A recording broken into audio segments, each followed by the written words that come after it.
Bonjour la classe de CM1, CM2 bonjour. de Bakou. On est content de pouvoir vous reparler de notre petit voyage et répondre à vos questions, dont celle de Gina. Tu posais la question de quand est-ce que j'avais voulu devenir capitaine, plus exactement moniteur de voile au départ. C'est en 2003, j'ai changé mon activité professionnelle et j'ai voulu faire une reconversion pro.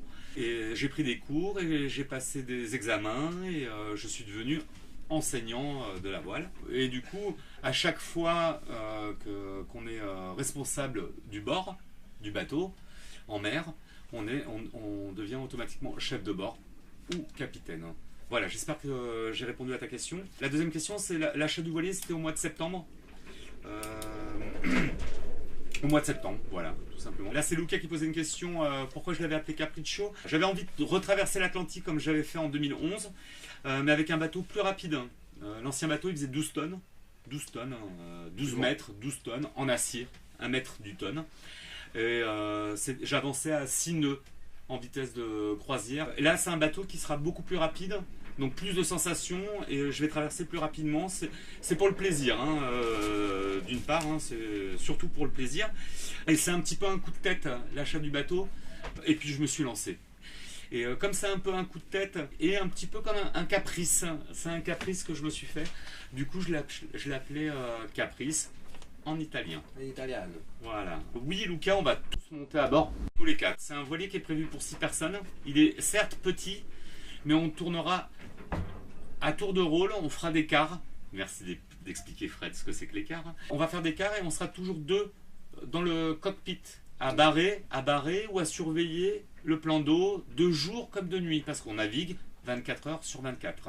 Voilà, Luca, je reviens à ta question sur le temps de traversée plus tard. Voilà, bon ben, il reste plus que Stara et Ilaï. C'était quoi les questions déjà? Alors Stara, dur de conduire, est-ce que c'est dur de conduire une voile? Dur de conduire une voile. Alors, on dit régler une voile déjà, et on barre un bateau pour corriger un peu le vocabulaire.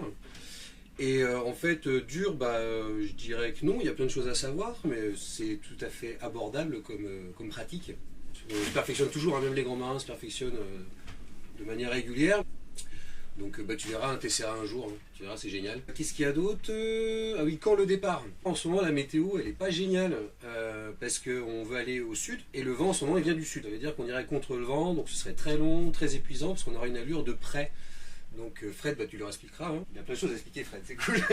et nous, en fait, ce qu'on veut, c'est être poussé par le vent. Donc ça veut dire être dans une allure de portant. Et pour ça, ça veut dire que le vent, il doit venir du nord, voire de l'est. Et apparemment, là, on suit tous les jours, matin, midi et soir, la météo. Peut-être en fin de semaine, il va y avoir une fenêtre pour pouvoir partir. Et enfin, la question la plus facile à répondre, hein, c'est mon âge. J'avais oublié de le dire dans la présentation, j'ai 35 ans. Voilà, vous savez tout. Bon, c'est cool. Mais Super. Alors maintenant, cette vidéo, je vais montrer la carte. Hein. Alors on fait une vidéo de la carte, ok. Tu te la mets sur la tête? Moi je pense que, tu sais, comme avait fait Swan, un petit peu en bougeant un peu pour que ce soit dynamique, parce que là c'est très fixe comme plan. Oui. Tu sais, où je vais mettre là, toi, et toi tu filmes, voilà, et tu je vais faire ça avec mon téléphone. Ok, d'accord. Ok, donc pour répondre à ta question, Luca, au niveau du temps de la traversée, et comme ça tout le monde, pour toute la classe, les 2 classes pourront être au courant, je vais vous parler en 1000 marins. On ne parle pas en kilomètres. 1 000 marins équivaut à 1852 mètres. On parle en angle sur une carte. Je vais parler en minutes ou en degrés. Pour faire 1 degré, il faut 60 minutes. Fred, tu leur expliqueras aussi. Maintenant que j'ai parlé de ça, je vais vous montrer sur la carte. Sur l'échelle des latitudes, je vais vous montrer où sont les degrés. Par exemple, ici, vous avez 35 degrés, 40 degrés, 45 degrés. 35 à 40 degrés, ça fait 5 degrés. On avait dit qu'1 degré est égal à 60 000. Donc s'il y a 5 degrés, 300 000 nautiques, ça fait 600, grosso modo, moins de 600 km. Alors le parcours, on est à Concarneau en France. On va traverser le golfe de Gascogne, on va arriver sur le plateau continental ici. Et on va descendre jusqu'à la Corogne. Ça fait de Concarneau, je prends un compas à pointe sèche, et de Concarneau à la Corogne, je regarde l'écartement, je vais sur l'échelle des latitudes, et je vois que ça fait 5 degrés et des poussières. Et donc on a 300 000 nautiques à parcourir. Donc on va mettre 30 heures, une trentaine d'heures. Je pense qu'on va avancer à 10 nœuds, on va avancer vite, s'il y a des bonnes conditions météo. Après, on est obligé d'attendre un petit peu pour que les vents changent. On va s'arrêter à Madère, je vais aller voir des amis que j'avais rencontrés il y a quelques années et faire découvrir à Swan, Jérém et Damien. Et après, nous partirons aux Canaries, dans l'archipel des Canaries qui appartient à l'Espagne. Des Canaries, il va y avoir deux options. Option 1, on va au Cap-Vert. L'autre option, c'est peut-être, je ne sais pas encore, partir des Canaries et aller directement aux Antilles.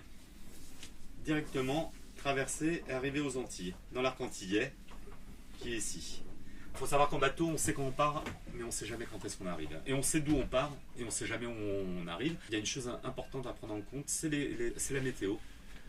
On subit, on fait avec par rapport aux éléments, à Éole. On a le pavillon espagnol quand on va arriver à La Corogne, en Espagne. Après, on va aller à Madère. C'est soit le pavillon portugais, mais nous, on va mettre le pavillon de Madère.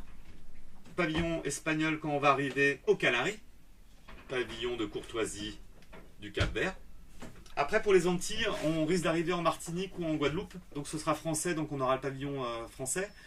Et je retournerai bien dans cette île-là. Je ne vais pas vous dire quelle est cette île. À vous de trouver, c'est dans l'arc antillais. Je vous laisse regarder, faire une petite recherche pour savoir d'où vient ce drapeau. Voilà, de quelle île ça fait partie. Donc, oui, Lucas, je viens d'apercevoir que je n'avais pas répondu exactement à ta question sur le temps de traversée. Du Cap-Vert jusqu'aux Antilles, il y a grosso modo quelque chose comme 1800 milles nautiques. Je pense qu'on va avancer à 8 nœuds, un bon 8 nœuds de moyenne. Ça fait 8000 nautiques parcourus par heure. Donc en 24 heures, ça fait... je vais faire des calculs de tête et après je vais vous laisser aussi calculer, vous aussi. Hein. 862. Ça fait... Allez, on arrondit 200 000 nautiques. 1800 000 à parcourir pour traverser l'Atlantique. À 200 000 par jour. Ben, je vous relance, Lucas, je te repose la question. Combien de jours je vais mettre pour traverser l'Atlantique? À très bientôt à tous. Salut.